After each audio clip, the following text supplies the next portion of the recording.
Mengapa kita harus berdoa? Demikian juga Roh membantu kita dalam kelemahan kita, sebab kita tahu bagaimana sebenarnya harus berdoa, tetapi Roh sendiri berdoa untuk kita kepada Allah dengan keluhan-keluhan yang tidak terucapkan. Roma 8 ayat 26. Mengapa kita harus berdoa kalau Tuhan Maha tahu setiap kebutuhan kita?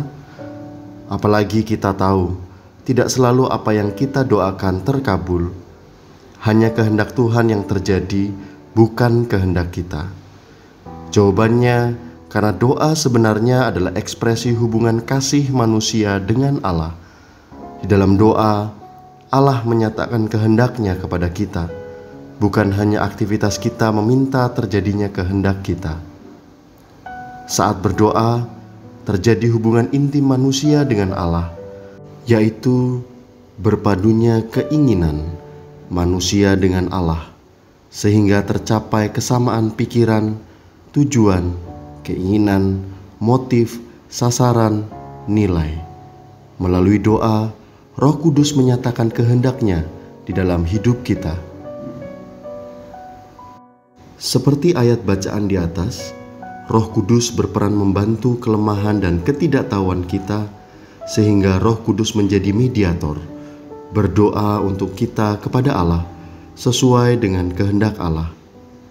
Inilah rahasia doa terdalam yang tak mungkin bisa dimengerti oleh orang yang belum dilahirkan baru oleh Roh Kudus. Sebab hubungan intim dua arah yang melalui anugerahnya, Roh Kudus berperan aktif untuk terus menyempurnakan kesadaran kita, sehingga semakin sesuai firman atau kehendaknya. Tetapi penghibur, yaitu Roh Kudus yang akan diutus oleh Bapa dalam namaku, dialah yang akan mengajarkan segala sesuatu kepadamu dan akan mengingatkan kamu akan semua yang telah kukatakan kepadamu. Yohanes 14 ayat 26.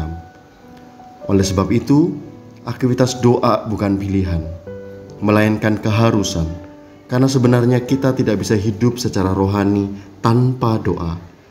Mungkin kita tetap hidup, tetapi kualitas dan nilai-nilai yang kita hidupi bukanlah nilai rohani, bukan nilai kerajaan sorga.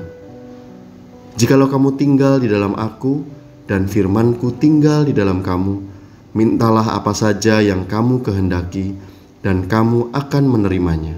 Yohanes 15 ayat 7. Akibat dari hubungan intim melalui doa atau waktu-waktu teduh bersama Allah adalah semakin pudarnya kehendak kita yang egois, yang tidak sesuai kehendaknya, dan digantikan sepenuhnya dengan pengertian akan firman-Nya. Yang kemudian terjadi adalah setiap harapan di dalam doa kita selalu terkabul.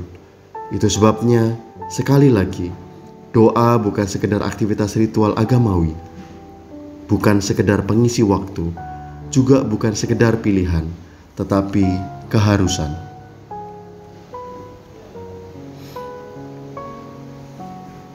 Jika doa adalah dialog, kita perlu menantikan tanggapan Tuhan atas pertanyaan yang kita tanyakan.